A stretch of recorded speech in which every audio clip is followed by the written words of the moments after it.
DKE-TV. Night entertainment.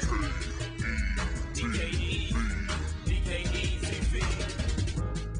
Hello, what's happening? What's going down? Welcome to DKE-TV with your boy Robbie D, aka Mr. Chocolate, along with the beautiful and talented. What's up, y'all? Angie, the hip hop angel. Why do they call you the hip hop angel? It's a long story. We won't get into Does it that. have anything to do with them wings on your back, baby? Maybe. You know what? I feel like I'm William on Girlfriends, and we have a very lovely and talented guest with us Yes, this we do. evening. The very talented and beautiful songwriter. I mean, you got a little resume on you. Performer, Stacy Epps. How you doing today? I'm wonderful. I'm so happy to be here with you too. Stacy has this real easy, cool spirit. She's like, yeah, hey, peace. But she's shaking you across the room. That's so good. Oh, and before we even get started, I just want to thank you guys for the invite to the preview party, the listening party of your CD, Off the Chain, Floating. I mean, that's a hot song. If y'all have not heard it, you need to get it. I almost feel like I need to just jump right into it and have you tell us how to get it. I mean, is it available yet? I mean, what's going on with your CD? Well, basically, my album is called The Awakening. It's my first solo album, and it'll be out in so stay tuned. All right. And definitely until then, I'll have my rough drafts available. You can download it, go to my MySpace page. That rough draft is crazy. Like, that one right there is, it's a buzz. Like, that one right there, is that what kind of, singled you out as a solo artist? That was like my first offering as a solo artist. I was going on tour with Bahamadia and Invincible in Europe. We had a Sisters in Rhyme tour in 2007, and I wanted to have some type of material. Yeah. So I basically, all these songs I recorded myself and put on a CD and just put it together, and it ended up doing really well. I just really put it together for Europe, and people just kept buying it. So I've sold a few thousand kind of on my own without any promotion whatsoever. What was your start though? I mean, you're a solo artist now. Before a solo artist, what was you doing, and what led you to where you're at today? Really, music has always been such a deep part of me, always. I always loved it ever since I was singing loud, my parents telling me to shut up in the car with my Walkman on. And really, it just was a journey for me, like a journey through life. And you never know really where you're going to end up with everything. Right. And for me, like in high school, it got real heavy with the freestyling and all that. And that's really where I started with the freestyle. And then moved on to college and doing events and things of that nature. We do an open mic, every week, Lyrics Cafe in college. And, then came down to Atlanta, met up with some people, Tariq L from the Hemisphere from back in the day, right. you, George, Science of Life, and started working with them. And it just, then me and Little Cy from Science of Life formed a group called Soul Uprising, and we did a record that was in '04. And That was a great record, by the way. Soul Power. Soul Power, that was actually one of my favorites for a very long time. So. Yeah. As y'all can probably tell, they know each other prior to. Do we want to talk about the Well, relationship? we don't have Probably to. not, The thing is but just yeah. we have a hip hop history. That's why Yeah. they call me the hip hop angel, because I've dealt with the hip hop scene in Atlanta for quite some time, as long as I've known Stacy, a little bit before. So tell me, how long have you known Stacy? Stop. We're gonna focus on Stacy right now. But even before you even further, this girl is so off the chain, and her part, they got women coming from the ceiling in ropes. Yeah, that was dope. Man, that was hot. That Okay, was we gotta hot. explain that. 'Cause Right, that sound right. a little shifty. Yeah, because it was just me and a whole bunch of girls. They was coming down from the ropes. I was like, okay, I'm sorry. As you were saying, tripping. Stacey.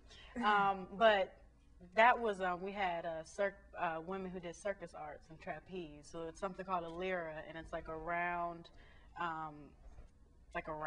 wire object thingy. Almost like a big hula hoop. Yeah, like a big hula Like a hoop huge hula suspended hoop. from air with like a thing. And we did the song Floating, and so when we performed that song, it was just perfect because she was just like kind of floating through the air. through And the her name was song. Sarah, right? Yeah, Sarah. That was off the chain. That was a great experience, and I just love the live music.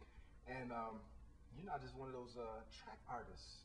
You're a real artist. I mean, we haven't even really covered the fact you're a vocalist as far as singing, Right. rapper, writer. Let's talk about Stacy. Yeah, man. It's just music, you know what I mean? I do what I feel and what I express, what is in my heart, and it all comes from God. And my message is a message of light and love. That's what I'm here for, and to bring a balance to the game, because I feel like right now, especially within the commercial industry, there's no balance. You know, we're heavily weighted in a certain area, and then even as far as with female MCs, you just really haven't seen many female MCs really promoted in a long time. You know what I'm saying? Since Lauryn Hill, Mystic. I mean, that's for real. 10 years ago. That's right. So for me, I just want to raise awareness about that as well. I mean, even to the fact, I just have to mention this, last night saw the female hip hop, what's that show? The female MC show? Yeah. With that is Yo-Yo and that's MC blasphemy, yo. Okay, and I'm gonna put it on. I'm gonna put it out there, because I'm just at a level now. I'm at a point now where I'm like, I'm not gonna be a person that just sits back and says, well, you know, no, it's whack. Yeah. It's pushing us back even further. They have these females on here that can't rap, ain't talking about nothing, you know, and I'll say it. And I mean, it's just come to a point for me where it's really serious.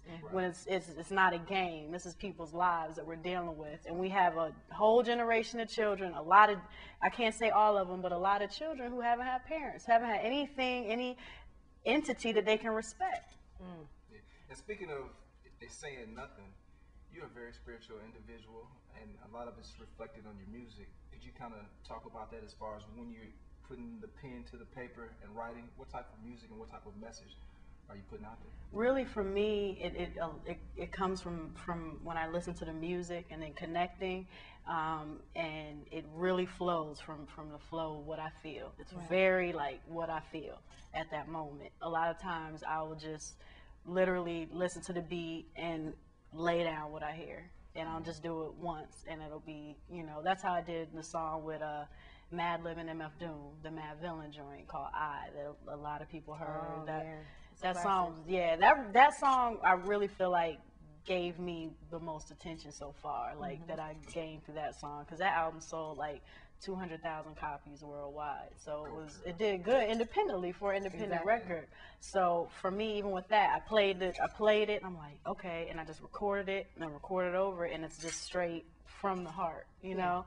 And for me, especially when I record, it's important for me to think of good feelings. I think of healing. I think of, while I'm recording, I think of that stuff. I channel that energy in, and I believe that people can feel it when they listen to it. So that's really important to me, not to get frustrated or anything when I'm recording. It's important to have a certain spirit and a certain energy and certain thoughts while I'm recording. And that's what I did through my album, my entire album. When I was recording it, I did that. So would you say it's real soul music from your soul? Yeah, true. Urban, like we call urban alternative, space dirt, whatever you want to call it. Yeah, like so. It was space dirt. Space dirt, right?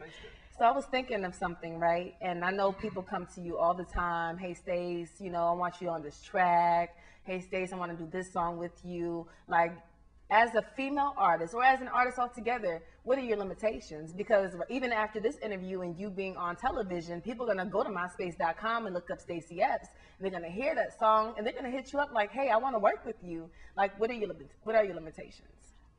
I mean, I really appreciate the fact that people want to work with me. I mean, to me, that's a blessing.